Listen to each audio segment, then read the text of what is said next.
Lord. దేవుని నామమునకు మహిమ కలుగును గాక. కీర్తనల గ్రంథం 56:8 వచనం.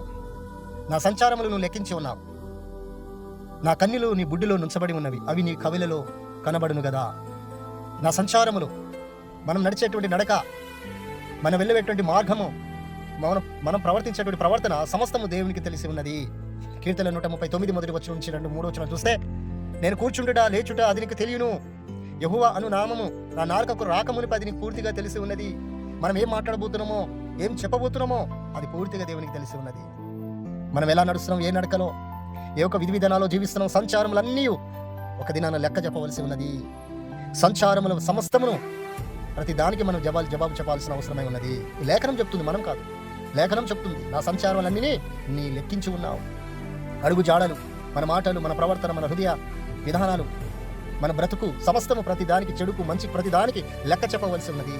రెండోది, నా కన్నులు నీ బుడ్డిలో నుంచబడి ఉన్నవి. రెండోది వచ్చేసి నా కన్నులు అనవసరంగా మనము వేస్ట్ చేస్తూ ఉన్నాం. అనవసరమైన వాటి మీద ఈ కన్నులు మనం వేస్ట్ చేస్తూ ఉన్నాం. ఎందుకో తెలుసా? దేవుని ఆపగల శక్తి, దేవునితో మాట్లాడగల శక్తి, దేవునితో మనం సత్సంబంధం కలిగేటువంటి శక్తి మనలో అందరిలో పెట్టాడు.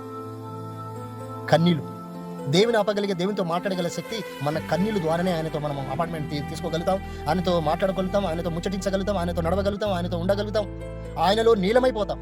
ఇది అందరిలో పెట్టాడు, ప్రతి మనిషిలో పెట్టాడు. కానీ మనుషులు దాన్ని గ్రహించలేకపోతున్నారు. మాటల ద్వారా నేను దేవుని మాట్లాడతా, అద్భుతాల ద్వారా, నా పనుల ద్వారా, అన్ని ద్వారా నేను ఏదో రకంగా మాట్లాడతా అనుకున్నా, కానీ అది రాంగు. నీకు తెలియకుండానే, నాకు తెలియకుండానే దేవుడు ఒక శక్తిని మనలో పెట్టాడు. అది ఒక కన్నీలు, విరిగి నలిగిన హృదయము.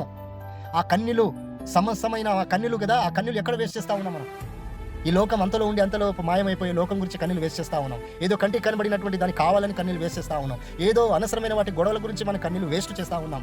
ఏదో సంపాదన కొరకు కన్నులు వేస్ట్ చేస్తా ఉన్నాం. ఎవరికో మనము కదా, ఎవరికో దాసుతో ఉండి మన కన్నులు వేస్ట్ చేస్తా ఉన్నాం. ఈ లోకం గురించి కదా, అందం గురించి, సమస్త సంపాదన గురించి, లేక గర్వం గురించి, సమస్త విధమైన ప్రతి దానికి మన కన్నులు వేస్ట్ చేస్తా ఉన్నాం. ఏడిచి దానివల్ల వచ్చే ప్రయోజనం లేదు.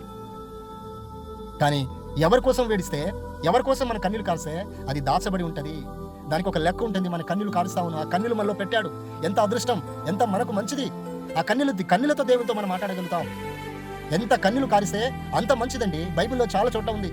కన్నులు కార్చడం వలన కదా యెహోవా సూర్యచంద్ర నక్షత్రం ఆపాడు. కన్నులు కార్చడం వలన యోర్దాను నది దాటారు. కన్నులు కార్చడం వలన ఎరుకో పట్టణం కూలిపోయింది. కన్నులు కార్చడం వలన నినివే పట్టణం రక్షింపబడ్డారు. కన్నులు కార్చడం వలన హన్నకు ఒక కుమారుడు అనుగ్రహింపబడ్డాడు.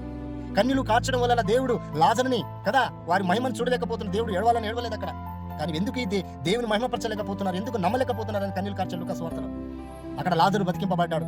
కన్నులు కార్చడం వలన అనేక 12 మంది శిష్యులు అనేక అద్భుత కార్యాలు చేశారు. బైబిల్లో కన్నులకు ప్రాధాన్యత ఉంది. ఎవరు ఎంత కన్నులు కారుస్తారో, దేశం గురించి కావచ్చు, ఆత్మల రక్షణ గురించి కావచ్చు, సువార్త గురించి కావచ్చు, కుటుంబం గురించి కావచ్చు, అనేకమైన చెడు మార్గంలో ఉన్న వారి మంచి మార్గం నడిపించడం కన్నులు కార్చడం కావచ్చు, సమస్తమైన దేవుని కొరకు ఏ రీతిగా అయితే దేవుల్లో అనేకులు రక్షింపబడాలని కన్నులు కారుస్తున్నామో ఆ కన్నులకు లెక్క ఉంది. ఆ కన్నులు వ్యర్థంగా పోదు. కనుక ఆ కన్నులను మనము అనవసరమైన వాటి దగ్గర మనం ఏడుస్తూ ఉంటాం. అక్కడ ఎడవద్దు. అసలు ఎడవాల్సిన చోట యేసయ్య దగ్గర ఎడవాలి. మనం యేసయ్య సన్నిధిలో మనం ఉండి కన్నులు కారిస్తే దానికి ఎంతో విలువ, కన్నులకు విలువ వస్తుంది, నీకు విలువ వస్తుంది. మనకు అద్భుతాలు కనపరుస్తాం దేవుని నామం పేరిట.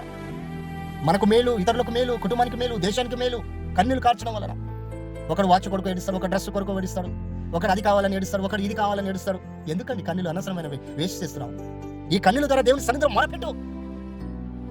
ఎంత అద్భుతం మనం చూడగలుగుతామో దానికి లెక్క కూడా ఉంది. దావీదన్న, నా కన్నుల ద్వారా నా పడక కొట్టుకొని పోవచ్చున్నది. అందుకని ఆయన మరలా రక్షింపబడి తిరిగి తన స్థానంలో నిలవగలదని, రాజు స్థానంలో నిలబడగలిగాడు. ఇదండి, కన్నులకు ప్రాధాన్యత చాలా ఉంది. సమరయ స్త్రీ కన్నులు కార్చింది, రక్షింపబడ్డది. పాపం గల స్త్రీ కూడా ఎంత రక్షింపబడ్డది మనం అందరం చూస్తా ఉన్నాం.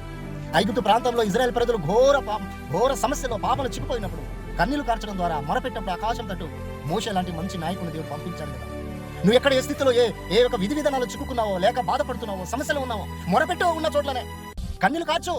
దేవుడే నీకు విజయాన్ని నీ దగ్గర పంపిస్తాడు. మోషే పంపిన రీతిగా ఇశ్రాయేల్ ప్రజలను తిరిగి వారు అక్కడి నుండి విడిపించి తిరిగి ప్రదేశాన్ని నడిపించేటువంటి మంచి నాయకుడిని నడిపించాడు కదా. అలాగే దేవుడు నీకు ఒక దూతను పంపిస్తాడు. అది ఎలా వస్తాడు, ఏ రకంగా వస్తాడు ఆలోచించకు. నువ్వు ప్రార్థన చేయి, మొదలుపెట్టు. చాలు, కన్నులు కార్చడం మొదలుపెట్టు. విజయం నీ ఎద్దకు వస్తుంది. ప్రజలు. రెండోది, మూడోది, నీ కవిలలో కనబడును కదా. దేవుని కంటి దగ్గర మనం చేసే ప్రతిదీ ఆయన కనబడుతున్నది కదా, ప్రతి కార్యము కదండి. దేవుడు ఒక జకర్యా గ్రంథంలో ఒక మాట ఉంది, ఇదిగో మిమ్మల్ని ముట్టువాడు నా కనుగుడ్డును ముట్టువాడితో సమానం. మనని ఎవరైనా ముట్టుకుంటారో అది దేవుని ముట్టిన వాడితో, నిజమైన విశ్వాసి, నిజమైన సేవకుని, నిజమైన భక్తుడికి ఎవరైనా ముట్టుకుంటే దేవుని కనుగుడ్డును ముట్టినట్టుతో సమానం అంట. వాడు తప్పించుకున్నాడు. దేవుడు అదే రోమిలో రాసిన 8:31-32లో దేవుడు మన పక్షంగా ఉన్న మనకు విరోధి ఎవడు. అదే కీర్తన గ్రంథం చూడండి 90వ అధ్యాయం 8వ వచనంలో, అయ్యా నీ ముఖ కాంతిలో మా రహస్య పాపంలో కనబడుచున్నది, నీ కవిలలో కనబడను కదా. ఆయన చూడాలనుకున్న మన రహస్య పాపాలు అన్ని కనబడతాయి ఆయన ముఖ కాంతిలో. మన అక్కడ నిలవలేం, పరిశుద్ధ స్థలంలో పారిపోతాం, ఎందుకంటే తప్పు చేశాం కాబట్టి. తప్పు చేయలేకుంటే అక్కడే నిలబడతాం. అందుకు తప్పు చేయొద్దు.